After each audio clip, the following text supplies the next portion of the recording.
well, if you give me 10 minutes of your time, I can show you this recession-proof strategy at 12:30 at night so that you can, in the next 5 minutes, become a trillionaire.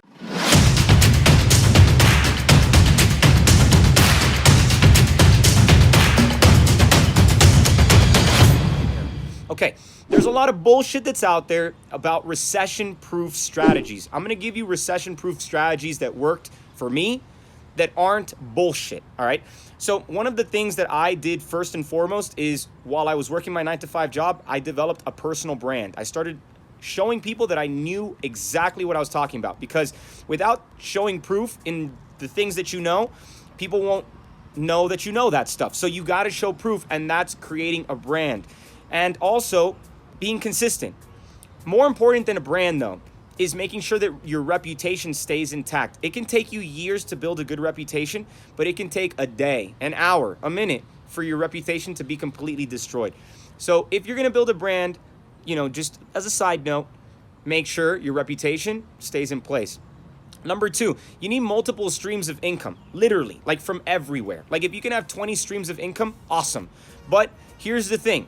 You can't have 20 streams of income that all overlap in some respect in the same industry. So if you're like, I have 20 dividend play stocks, it's like, that's cool, but they're all in the stock market. And if the stock market falls, you're screwed. So, and you don't want to have all real estate either. You want to have a little bit of diversification. If you're just getting started though, you want to make sure that you make enough money, have enough success in one of those channels, and you want to explode that well enough so that it can then produce and build other channels for you. Just keep that in mind. I talk about this on YouTube and on other videos on this page. Another aspect of what I would say is recession-proof is education, right? Like leveling up. Whenever there's a recession, that means there's a change. There's a change in something. Something is happening that is changing. That means you have to change too. If you don't change, then you're stuck. And if you're stuck, then you're going to be investing and you're going to be making decisions and you're going to be recession prone too.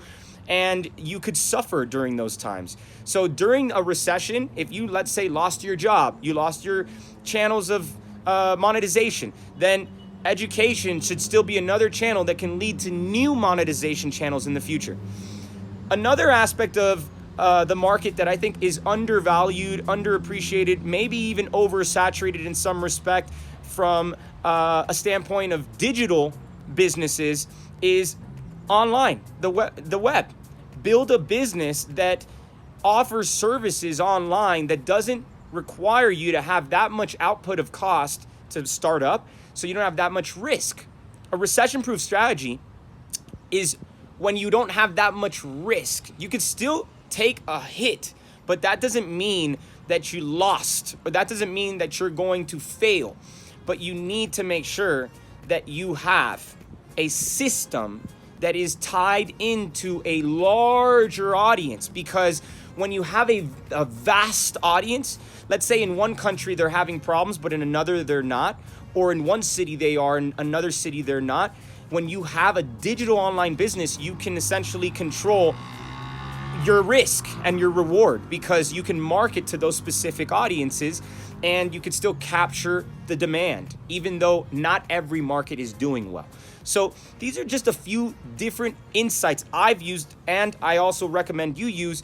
And it's not the cliche, go buy some stocks or go buy some real estate. Those things are all great, and I think you should be doing them. And real estate above everything else. But there's other things that you can do that will recession-proof you that doesn't require a lot of money, but it does require a lot of action.